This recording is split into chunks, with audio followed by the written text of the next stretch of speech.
Hello friends, welcome to new top classes. Friends, ಈ ಟಾಪಿಕ್ನಲ್ಲಿ ನಾವು ಈಗಾಗಲೇ ಕರ್ನಾಟಕ ಲೋಕಸೇವಾ ಆಯೋಗದ ಕಡೆಯಿಂದ ಪ್ರಥಮ ದರ್ಜೆ ಸಹಾಯಕರ ಹಾಗೂ ದ್ವಿತೀಯ ದರ್ಜೆ ಸಹಾಯಕರ ಹುದ್ದೆಗಳನ್ನು ಭರ್ತಿ ಮಾಡಲು ಅರ್ಹ ಅಭ್ಯರ್ಥಿಗಳಿಂದ ಆನ್ಲೈನ್ ಮೂಲಕ ಅರ್ಜಿಗಳನ್ನು ಆಹ್ವಾನಿಸಿದ್ದು, ಇದರ ನೋಟಿಫಿಕೇಶನ್ಗೆ ಸಂಬಂಧಪಟ್ಟ ಹಾಗೆ ವಿವರಗಳನ್ನು ನೋಡೋಣ ಬನ್ನಿ. ಆತ್ಮೀಯರೇ, ಕರ್ನಾಟಕ ಲೋಕಸೇವಾ ಆಯೋಗವು ಕಾಲಕಾಲಕ್ಕೆ ತಿದ್ದುಪಡಿಯಾದ ಕರ್ನಾಟಕ ನಾಗರಿಕ ಸೇವೆಗಳ ಲಿಪಿಕ ಹುದ್ದೆಗಳ ನೇಮಕಾತಿ ಅಂದರೆ ನಿಯಮಗಳು 1978ರ ಅನ್ವಯ ಬೆಂಗಳೂರು ನಗರದ ಸಿವಿಲ್ ನ್ಯಾಯಾಲಯ, ಲಘು ವ್ಯವಹಾರಗಳ ನ್ಯಾಯಾಲಯ ಮತ್ತು ರಾಜ್ಯದ ವಿವಿಧ ಜಿಲ್ಲಾ ಮತ್ತು ಸತ್ರ ನ್ಯಾಯಾಲಯಗಳಲ್ಲಿನ ಈ ಕೆಳಕಂಡ ಉಳಿಕೆ ಮೂಲ ವೃಂದದ ಪ್ರಥಮ ದರ್ಜೆ ಸಹಾಯಕರ ಮತ್ತು ದ್ವಿತೀಯ ದರ್ಜೆ ಸಹಾಯಕರ ಹುದ್ದೆಗಳನ್ನು ಭರ್ತಿ ಮಾಡಲು ಅರ್ಹ ಅಭ್ಯರ್ಥಿಗಳಿಂದ ಆನ್ಲೈನ್ ಮೂಲಕ ಅರ್ಜಿಗಳನ್ನು ಆಹ್ವಾನಿಸಿದೆ. ಇದರಲ್ಲಿ ಒಟ್ಟು ಎಷ್ಟೆಲ್ಲ ಹುದ್ದೆಗಳು ಇವೆ ಅನ್ನೋದನ್ನ ನೋಡೋಣ ಬನ್ನಿ. ಪ್ರಥಮ ದರ್ಜೆ ಸಹಾಯಕರು ಒಟ್ಟು ಹುದ್ದೆಗಳ ಸಂಖ್ಯೆ ಹಾಗೂ ದ್ವಿತೀಯ ದರ್ಜೆ ಸಹಾಯಕರ ಒಟ್ಟು ಹುದ್ದೆಗಳ ಸಂಖ್ಯೆಗಳನ್ನು ನೋಡೋಣ. ಇದರಲ್ಲಿ ನಗರದ ಸಿವಿಲ್ ನ್ಯಾಯಾಲಯ ಬೆಂಗಳೂರು, ಇಲ್ಲಿ 35 FDA ಹಾಗೂ 42 STA ಹುದ್ದೆಗಳು. ಲಘು ವ್ಯವಹಾರಗಳ ನ್ಯಾಯಾಲಯ ಬೆಂಗಳೂರು, ಇದರಲ್ಲಿ 04 FDA 40 STA ಹುದ್ದೆಗಳು. ಹಾಗೆಯೇ ಜಿಲ್ಲಾ ಸತ್ರ ನ್ಯಾಯಾಲಯದಲ್ಲಿ 28 ಹಾಗೂ 23 STA ಹುದ್ದೆಗಳು. ವಿಶೇಷವಾಗಿ ಇದರಲ್ಲಿ ನ್ಯಾಯಾಲಯಗಳಿಗೆ ಸಂಬಂಧಪಟ್ಟ ಹಾಗೆ FDA ಹಾಗೂ STA ಹುದ್ದೆಗಳನ್ನು ಕರೆದಿದ್ದಾರೆ. ಒಟ್ಟು ಇದರಲ್ಲಿ ಎಷ್ಟು ಹುದ್ದೆಗಳಿವೆ ಅನ್ನೋದನ್ನ ನೋಡೋಣ ಬನ್ನಿ.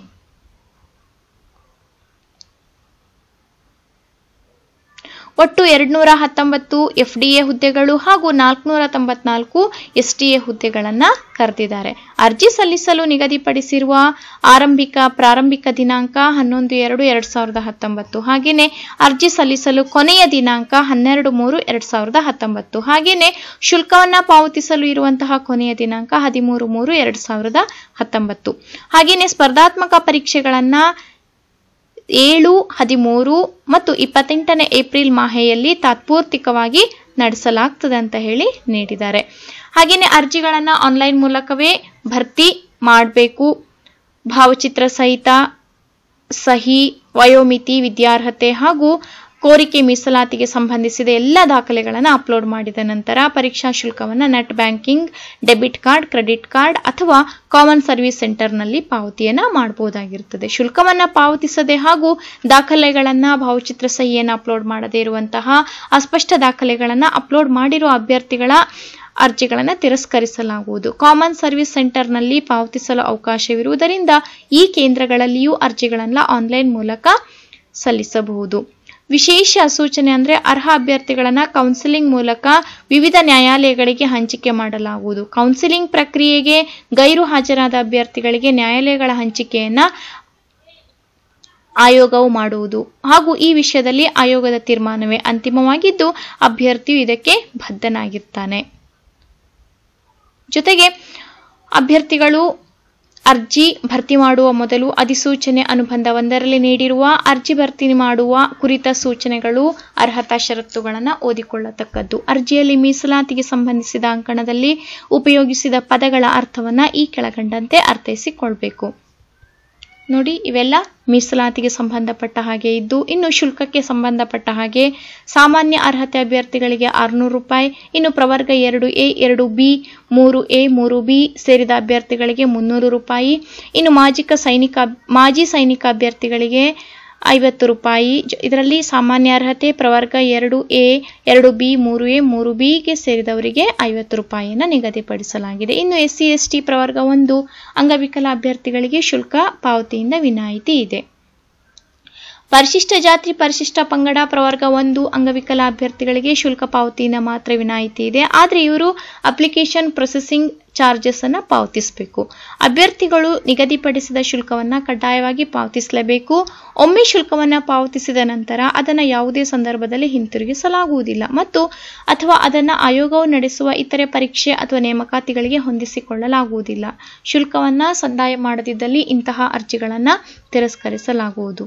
ಅರ್ಹತೆಗಳನ್ನು ಕೂಡ ನೋಡ್ಕೊಳ್ಳಿ. ಭಾರತೀಯ ನಾಗರಿಕನಾಗಿರಬೇಕು. ಇವೆಲ್ಲ ನಿಮಗೆ ಗೊತ್ತಿರುವಂಥದ್ದೇ ವಿಚಾರಗಳು. ಇನ್ನು ಮುಖ್ಯವಾಗಿ ಇದರಲ್ಲಿ ಏನಂತ ಹೇಳಿದ್ರೆ ನೇಮಕಾತಿಯ ವಿಧಾನ.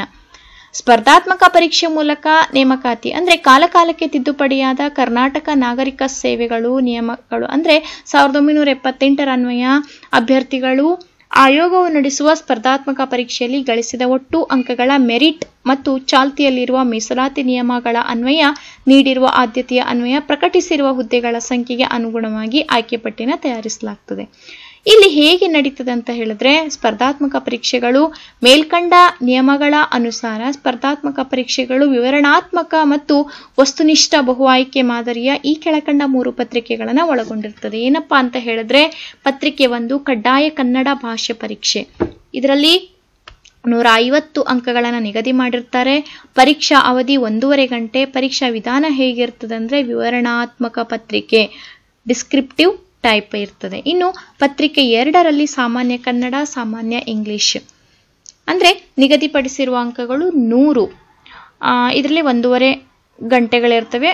ಇದರಲ್ಲಿ ವಸ್ತುನಿಷ್ಠ ಬಹು ಆಯ್ಕೆ ಮಾದರಿಯದು ಇರುವಂತ ಅಂದ್ರೆ ಆಬ್ಜೆಕ್ಟಿವ್ ಮಲ್ಟಿಪಲ್ ಚಾಯ್ಸ್ ಟೈಪ್. ಕಡ್ಡಾಯ ಕನ್ನಡ ಭಾಷೆ ಪರೀಕ್ಷೆ. ಇದರಲ್ಲಿ ತಿಳ್ಕೊಳ್ಳಿ ಸ್ನೇಹಿತರೆ, ಈ ಹುದ್ದೆಗಳ ಆಯ್ಕೆಗೆ ಅರ್ಹರಾಗಲು ಅಭ್ಯರ್ಥಿಗಳು ಆಯೋಗ ನಡೆಸುವ SSLCಯ ಕನ್ನಡ ಪ್ರಥಮ ಭಾಷೆಯ ಮಟ್ಟದ 150 ಅಂಕಗಳ ಪರೀಕ್ಷೆಯಲ್ಲಿ ಕನಿಷ್ಠ 50 ಅಂಕಗಳೊಂದಿಗೆ ಕಡ್ಡಾಯವಾಗಿ ತೇರ್ಗಡೆನ ಹೊಂದಿರಬೇಕು. ಅಂದ್ರೆ SSLC ಅವರೆಗೆ ಪ್ರಥಮ ಭಾಷೆಯನ್ನ ಯಾರು ಅಭ್ಯಾಸ ಮಾಡದೇ ಇರ್ತಾರೋ, ಅಂದ್ರೆ ಕನ್ನಡ ಭಾಷೆಯನ್ನ ಯಾರು ಪ್ರಥಮ ಭಾಷೆಯಾಗಿ ಅಭ್ಯಾಸ ಮಾಡದೇ ಇರುವಂತವರಿಗೆ ಇದನ್ನ ಇಟ್ಟಿರ್ತಾರೆ.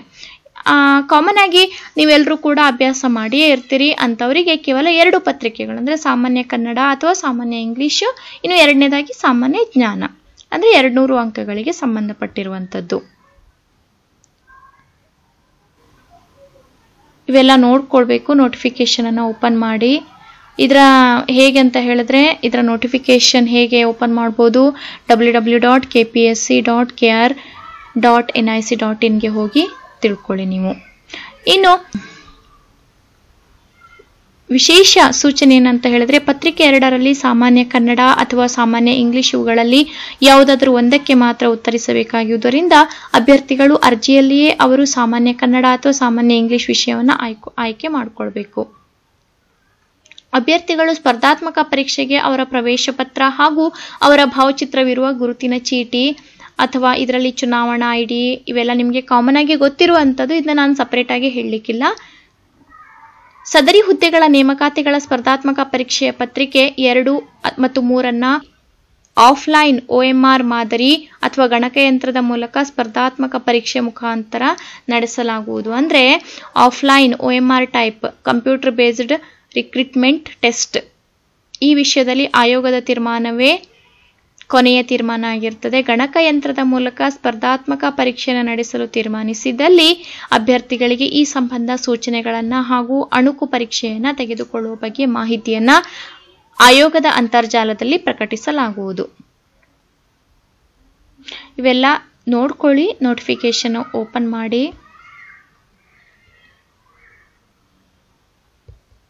ಇದರಲ್ಲಿ ಮುಖ್ಯವಾಗಿ ಶೈಕ್ಷಣಿಕ ವಿದ್ಯಾರ್ಹತೆ ಏನೆಲ್ಲ ಬೇಕು ಅನ್ನೋದನ್ನ ನೋಡಿ. ಅರ್ಜಿಗಳನ್ನು ಭರ್ತಿ ಮಾಡಲು ನಿಗದಿಪಡಿಸಿದ ಕೊನೆಯ ದಿನಾಂಕದಂದು ಆಯಾ ಹುದ್ದೆಗಳಿಗೆ ನಿಗದಿಪಡಿಸಿದ ವಿದ್ಯಾರ್ಹತೆಯನ್ನು ಅಭ್ಯರ್ಥಿಗಳು ಹೊಂದಿರಲೇಬೇಕು. ಪ್ರಥಮ ದರ್ಜೆ ಸಹಾಯಕರ ಹುದ್ದೆಗಳಿಗೆ ಭಾರತದಲ್ಲಿ ಕಾನೂನು ರೀತ್ಯ ಸ್ಥಾಪಿತವಾದ ವಿಶ್ವವಿದ್ಯಾಲಯದ ಪದವಿ ಪರೀಕ್ಷೆಯಲ್ಲಿ ತೇರ್ಗಡೆಯಾಗಿರಬೇಕು ಅಥವಾ ಸರ್ಕಾರವು ಅಂತಹ ಪರೀಕ್ಷೆಗೆ ಸಮಾನವೆಂದು ಅಂಗೀಕರಿಸಿದ ವಿದ್ಯಾರ್ಹತೆಯನ್ನು ಹೊಂದಿರಬೇಕು. ಟಿಪ್ಪಣಿ ಇಲ್ಲಿ ನೋಡಿ, ಹಿಂದಿ ಸಭಾಗಳಿಂದ ಪಡೆದ ರತ್ನ, ವಿಶಾರದ, ಪಂಡಿತ ಇತ್ಯಾದಿ ವಿದ್ಯಾರ್ಹತೆಗಳನ್ನ ಪದವಿಗೆ ಸಮಾನವೆಂದು ಕರ್ನಾಟಕ ನಾಗರಿಕ ಸೇವೆಗಳ ನಿಯಮದಲ್ಲಿ ಅಧಿಸೂಚಿಸಿ ಇರುವುದಿಲ್ಲ. ದ್ವಿತೀಯ ದರ್ಜೆ ಸಹಾಯಕರ ಹುದ್ದೆಗಳಿಗೆ ಪದವಿ ಪೂರ್ವ ಶಿಕ್ಷಣ ಮಂಡಳಿಯು ನಡೆಸುವ PUC ಅಥವಾ ತತ್ಸಮಾನ ವಿದ್ಯಾರ್ಹತೆಯನ್ನು ಹೊಂದಿರಬೇಕು. ಯಾವ್ಯಾವುದು ಅಂತ ನೋಡ್ಕೊಳ್ಳಿ. CBSE ಮತ್ತು ISC ಮಂಡಳಿಯು ನಡೆಸುವ ಕ್ಲಾಸ್ 12 ಪರೀಕ್ಷೆ, ಇತರೆ ರಾಜ್ಯ ಸರ್ಕಾರದ ಪರೀಕ್ಷೆ, ಆಮೇಲೆ 3 ವರ್ಷಗಳ ಡಿಪ್ಲೊಮಾ ಅಥವಾ 2 ವರ್ಷಗಳ ITI ಕೋರ್ಸ್ ಅಥವಾ 2 ವರ್ಷಗಳ ವೃತ್ತಿ ಶಿಕ್ಷಣ ಡಿಪ್ಲೊಮಾ, ಇವೆಲ್ಲ ನೋಟಿಫಿಕೇಶನ್ ಅಲ್ಲಿ ನೋಡ್ಕೊಳ್ಳಿ ಸ್ನೇಹಿತರೆ. ಇನ್ನು ವಯೋಮಿತಿ ಕನಿಷ್ಠ 18 ವರ್ಷ, ಗರಿಷ್ಠ 35 ವರ್ಷ. ಇನ್ನು ಪ್ರವರ್ಗ 2A 2B 3A 3B ಅಭ್ಯರ್ಥಿಗಳಿಗೆ 38 ವರ್ಷ, ಪರಿಶಿಷ್ಟ ಜಾತಿ ಪಂಗಡ ಪ್ರವರ್ಗ 1 ಅಭ್ಯರ್ಥಿಗಳಿಗೆ 40 ವರ್ಷಗಳನ್ನು ನಿಗದಿ ಮಾಡಲಾಗಿದೆ.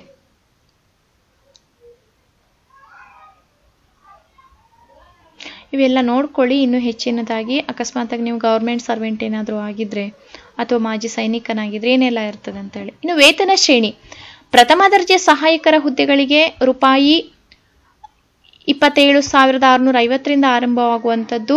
ಇನ್ನು ದ್ವಿತೀಯ ದರ್ಜೆ ಸಹಾಯಕರ ಹುದ್ದೆಗಳಿಗೆ 21,400 42,000 ಇರುವಂಥದ್ದು. ಜಾತಿ ಮೀಸಲಾತಿ ಪ್ರಮಾಣ ಪತ್ರಗಳು ಇವುಗಳನ್ನು ಕೂಡ ನೋಡ್ಕೊಳ್ಳಿ ಏನೆಲ್ಲ ಬೇಕಾಗ್ತದೆ ಅಂತ ಹೇಳಿ. ಇನ್ನು ಗ್ರಾಮೀಣ ಅಭ್ಯರ್ಥಿಗಳಿಗೆ ಮೀಸಲಾತಿ, ಕನ್ನಡ ಮಾಧ್ಯಮ, ಇವೆಲ್ಲ ಮೀಸಲಾತಿ ಇರುವಂಥದ್ದಿದೆ. ಇವೆಲ್ಲ ಸರ್ಟಿಫಿಕೇಟ್ಸ್ ಅನ್ನ ಈಗಿಂದಾನೇ ತಗೊಳ್ಳಿ. ಹಾಗೇನೆ ಮಾಜಿ ಸೈನಿಕರಿಗೆ ಮೀಸಲಾತಿ ಇವನ್ನು ಕೂಡ ನೋಡ್ಕೊಳ್ಳಿ ಸ್ನೇಹಿತರೆ.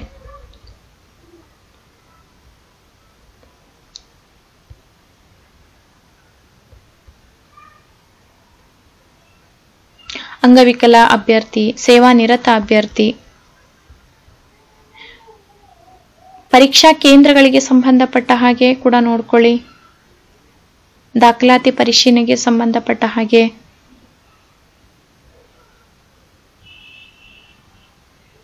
ಆತ್ಮೀಯರೇ ಇವೆಲ್ಲ ನೋಟಿಫಿಕೇಶನ್ ಇದೆ.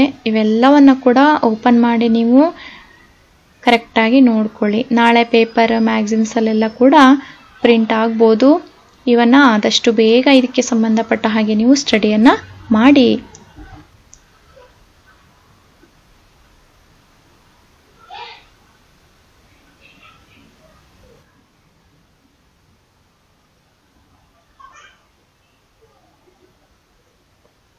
ಎಲ್ಲೆಲ್ಲಿ ಯಾವ್ಯಾವ ಜಿಲ್ಲೆಗಳಲ್ಲಿ ಎಷ್ಟೆಷ್ಟು ಹುದ್ದೆಗಳನ್ನು ಮೀಸಲಿಡಲಾಗಿದೆ ಅನ್ನೋದನ್ನು ನೋಡ್ಕೊಳ್ಳಿ. ಏನೆಲ್ಲ ಪ್ರಮಾಣ ಪತ್ರಗಳು ಬೇಕು ಅನ್ನೋದನ್ನು ಕೂಡ ನೋಡ್ಕೋಬೇಕು.